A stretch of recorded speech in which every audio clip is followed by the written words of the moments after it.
ఆదివాసుల ఐక్యత, లే ఆదివాసి నీ హక్కుల సాధనకై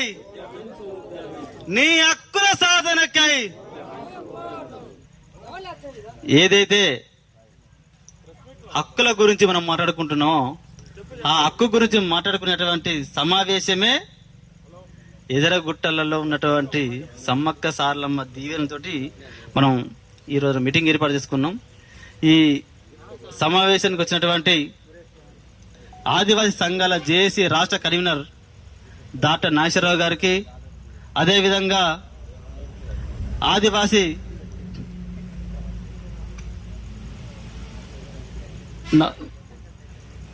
పొలిటికల్ జేఏసీ చైర్మన్ వాస రామకృష్ణ గారికి, అదేవిధంగా ఆదివాసీ సాంస్కృతిక తెలంగాణ రాష్ట్ర కార్యదర్శి రాష్ట్ర అధ్యక్షుడు వాళ్ళే ఇరుప రాజు గారికి, అదేవిధంగా తురుందెబ్బ రాష్ట్ర అధ్యక్షులు ఈసం సుధాకర్ గారికి, తురుందెబ్బ రాష్ట్ర వర్కింగ్ ప్రెసిడెంట్ అలెం కోటి గారికి, అదేవిధంగా తురుందెబ్బ రాష్ట్ర ప్రధాన కార్యదర్శి గుగ్గుల రామస్వామి గారికి, అదేవిధంగా ఆదివాసీ సంక్షేమ పరిషత్ జిల్లా అధ్యక్షులు బోధవిన సురేష్ గారికి, తురుందెబ్బ ఆదివాసీ సంక్షేమ పరిషత్ డివిజన్ అధ్యక్షులు తింగ బుచ్చయ్య గారికి, మధు గారికి, మా పీసా కోఆర్డినేటర్లు వీళ్ళందరికీ కూడా సేమ్ టైంలో ఆదివాసీ ప్రజలందరూ కూడా ఆదివాసీ విద్యార్థి సంఘం తరఫున ఉద్యమాభివందనాలు తెలియజేస్తూ ఈరోజు ఎదరగుట్టలలో మనం మీటింగ్ ఎందుకు పెట్టుకున్నాం అనేది మనకు కావాలి. దేనికోసం పెట్టుకున్నాం? రాజ్యాంగం మనకి ఏమి ఇచ్చింది? ఇంతకుముందు ఆదివాసీ హక్కులకై అంటే జై అన్నాం. ఆ హక్కు కోసమే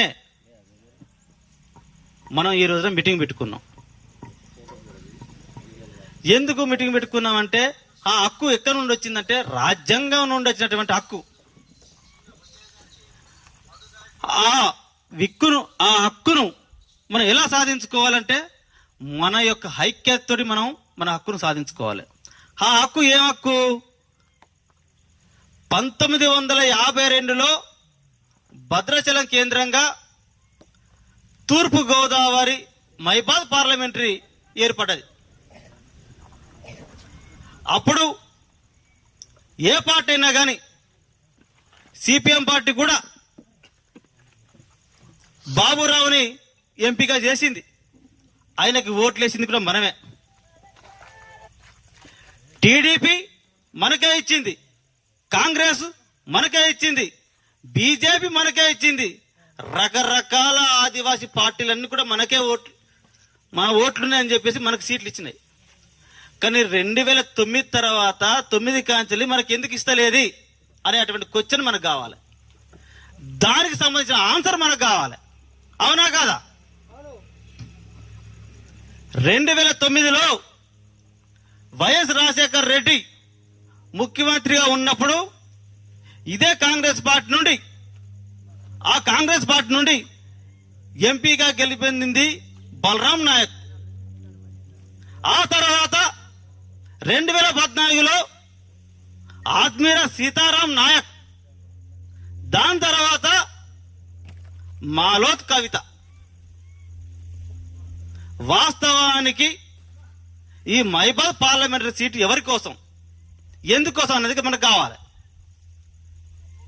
ములుగులో అత్యధిక ఓట్లు ఎవరు ఉన్నాయా అంటే ఆదివాసులే ఉన్నాయి, పినపాకలో ఆదివాసులే ఉన్నాయి, భద్రాచలంలో ఆదివాసులే ఉన్నాయి, ఇల్లందులో ఆదివాసులే ఉన్నాయి. మేజర్గా మన ఓట్ల శాతం మొత్తం కూడా మనదే ఉన్నప్పుడు జనాభా ప్రతిపాదికన కావచ్చు, ఓట్ల ప్రతిపాదన కావచ్చు, సీటు ఇవ్వవలసింది రాజ్యాంగం చెప్పేది కూడా 5th షెడ్యూల్ ప్రాంతంలో ఆదివాసులకి ప్రాధాన్యత ఇవ్వాలని చెప్పి రాజ్యాంగం చెప్తాంది. రాజ్యాంగం ప్రకారం అయినా కానీ ఈ రాజకీయ పార్టీలు సీట్లు మనకి ఇవ్వాలి. ఇప్పుడు సీట్లు లమడలు అవుతున్నాయి, ఓట్లు మన అవుతున్నాయి. మనం బానిసలాగా ఉందామా లేదా వీరుల్లాగా ఉందామని నిర్ణయించుకోవాల్సిన అవసరం కూడా మన మీదనే ఆధారపడి ఉన్నది. మనం బానిసలాగా ఉండాలంటే మనం ఓట్లేసి అప్పుడాకు ఉండాలి. ఓటుకు 100, 200, 1000 రూపాయలు తీసుకొని ఉండాలి. నాలాంటి నాయకుడికి ఇస్తాడు, ఓటుకు 1000 ఇస్తాడు, 10,000 ఇస్తాడు. మరి మీలాంటి వాళ్ళకి ఏమి ఇస్తాడు? ఏమి ఇయ్యాడు. ఇంటి పక్కన చెప్తాడు, టీఆర్ఎస్కి ఓటు వేయాలని ఇంటి పక్కన చెప్తాడు, బీజేపీకి ఓటు వేయాలని ఇంకోటి చెప్తాడు, కాంగ్రెస్ ఓటు వేయాలని ఇంకోటి చెప్తాడు. కానీ ఆయా పార్టీలో ఉన్నది ఎవరంటే లంబాడీలు. ఈసారి ప్రతి ఒక్క రాజకీయ పార్టీని కూడా డిమాండ్ చేసేందుకే ప్రతి నియోజకవర్గంలో భద్రాచలం, ములుగు, పిరపాక, నర్సంపేట, ఇల్లందు, మైబాద్, డోర్నాకల్ ఈ 7 సెగ్మెంట్లలో కూడా మేము ఎక్కువ ఉన్నాం. ఆదివాసీ సమాజం ఎక్కువ ఉన్నది. మాకు ఎంపీ సీట్ ఇవ్వండి, ఇస్తే మేము గెలిపించుకొని తీసుకొస్తామని చెప్పేసి మేము డిమాండ్ చేస్తాను. మేమంటే మనం అందరం కలిసి డిమాండ్ చేస్తాను. ఓట్లు మనమే ఉన్నప్పుడు మనకే ఇవ్వాలి కదా, ప్రాధాన్యత మనకే ఉండాలి కదా. కానీ ఈ పాలక ప్రభుత్వాలు కావచ్చు, ఈ రాజకీయ పార్టీలు కావచ్చు, మనకు సీట్లు ఇవ్వకుండా మనని రాజకీయ అణిచివేతకు గురి చేస్తున్నాయి. కాబట్టి అందుకోసమే ఎదరగుట్టలలో సమ్మక్క సార్లమ్మ తల్లి ప్రాంగణం కేంద్రం నుండి మనం పిలుపునిస్తున్నాం, ఆర్డర్ ఇస్తున్నాం, డిమాండ్ చేస్తున్నాం. ఏ రాజకీయ పార్టీ అయినా కావచ్చు, ఆదివాసులకు ఎంపీ టికెట్ ఇవ్వకపోతే భూస్థాపితం చేస్తామని చెప్పేసి ఈ సందర్భంగా మనవి చేస్తూ వాళ్ళని హెచ్చరిస్తున్నాం. ఏ పార్టీ అయినా కానీ, ఒక పార్టీ పేరు చెప్పలేను కానీ ఆ పార్టీ కూడా ఇచ్చినా కానీ నెత్తి మీద పెట్టి గెలిపించుకొని పోయేటువంటి సత్తా మన దగ్గర ఉన్నది, మన సంఘాల దగ్గర ఉన్నది. మనం గెలిపించుకోపోగలుగుతాం. భద్రాచలం నియోజకవర్గంలో 84 ఓట్లు ఉన్నది. ఆ 84 ఓట్లు కూడా ఏ పార్టీ అయితే మనకు సీట్ ఇస్తుందో ఆ పార్టీకే మన యొక్క సంపూర్ణ మద్దతు తెలియజేస్తాం. మనల్ని కాదని విస్మరిస్తే మాత్రం ప్రతి పార్టీని కూడా మనం బొంద పెడతామని చెప్పేసి ఈ సభా వేదిక ద్వారా మనవి చేస్తున్నా. ఏ పార్టీ అయినా కానీ ఆదివాసులకు సీట్లు ఇస్తేనే మనకు కూడా ఉంటుంది తప్ప ఆదివాసులకి సీట్లు లేకపోతే ఆ పార్టీ యొక్క మనగడ ఉండదు. ఆ పార్టీ ఏ పార్టీ అయినా కానీ కొన్ని గ్రామాలల్లో గద్దెలు కట్టుకున్న గద్దెలు మొత్తం కూడా కూలగొట్టేస్తామని చెప్పేసి ఈ సందర్భంగా మీకు తెలియజేస్తున్నా.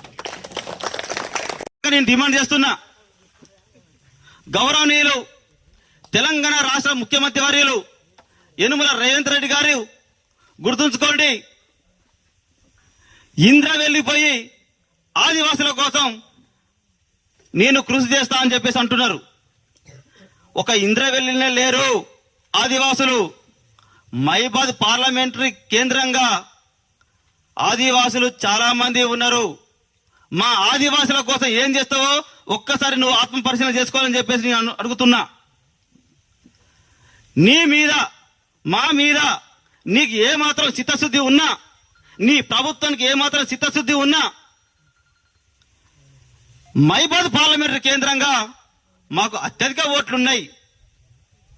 దాని లెక్కలు కూడా పిన్ టు పిన్ ప్రతి ఒక్క పోలింగ్ బూత్ దగ్గర నుండి నా దగ్గర ఉన్నాయి. నువ్వు టైం ఇస్తే నీ దగ్గర వివరించేటువంటి సత్తా కూడా మా ఆదివాసీ విద్యార్థి సంఘం దగ్గర ఉన్నది. మేము వివరిస్తాం. కాబట్టి మైబాద్ పార్లమెంటరీ కేంద్రంగా మాకు ఎక్కువ ఓట్లున్నాయి కాబట్టి, మా జనాభా ఎక్కువ ఉన్నది కాబట్టి, మా 5th షెడ్యూల్ ప్రాంతం కూడా ఎక్కువ ఉన్నది కాబట్టి మాకు ఎంపీ సీట్ కేటాయించాలని చెప్పేసి డిమాండ్ చేస్తున్నాం. అదేవిధంగా గతంలో టీఆర్ఎస్ పార్టీగా ఉండే ఇప్పుడు బీఆర్ఎస్ పార్టీగా మారింది. కల్వకుంట్ల చంద్రశేఖరరావు గారు, మీ కొడుకైనటువంటి కల్వకుంట్ల తారక రామారావు గారు, అదేవిధంగా మీ అల్లుడు హరీష్ రావు గారు, మీకు కూడా నేను తెలియజేస్తున్నా, మీ పార్టీ ఎప్పుడైతే తెలంగాణ రాష్ట్రం కొత్తగా ఏర్పడిందో అప్పటి నుండి ఆదివాసీల్ని అనగతొక్కడం మూలంగా మీరు లక్ష్యంగా పెట్టుకొని ఆదివాసుల మీద దండయాత్ర ప్రయోగిస్తున్నారు. దాని మూలంగానే ఈ రోజున మీరు ఓడిపోతుంది కారణమైంది. ఇప్పటికి కూడా బుద్ధి తెచ్చుకొని జ్ఞానం తెచ్చుకొని మీరు మైబాద్ పార్లమెంటరీ సీటు ఆదివాసులకు ఇస్తే బాగుంటుందని చెప్పేసి హెచ్చరిస్తున్నా. బీజేపీ పార్టీ కూడా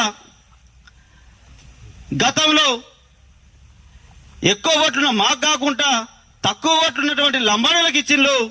ఈసారి కనుక మా ఆదివాసులకి ఇవ్వాలని చెప్పేసి డిమాండ్ చేస్తున్నా. ఏ పార్టీ అయినా కానీ మాకు టికెట్లు ఇస్తేనే లెక్క, లేకపోతే కాంగ్రెస్ పార్టీ ఉన్నటువంటి గాంధీ భవన్ కావచ్చు, బీఆర్ఎస్ పార్టీ కట్టుకున్నటువంటి తెలంగాణ ప్రగతి భవన్ కావచ్చు, అదే విధంగా ఆర్ఎస్ఎస్ నీడలో ఉన్నటువంటి బీజేపీ మీ గోడలన్నీ కూలగొడతామని చెప్పేసి ఎదరగుట్ట సాక్షిగా సమ్మక్క సారలమ్మ సాక్షిగా మనవి చేస్తానని చెప్పేసి డిమాండ్ చేస్తున్నా. మీరు మాత్రం మా డిమాండ్లకు తొలగకపోతే మీ అభ్యర్థుల్ని ఎవరిని కూడా మా గుడాలలో తిరగనివ్వని చెప్పేసి ఈ సదనంలో తెలియజేస్తూ ఈ అవకాశం ఇచ్చినటువంటి పెద్దలకు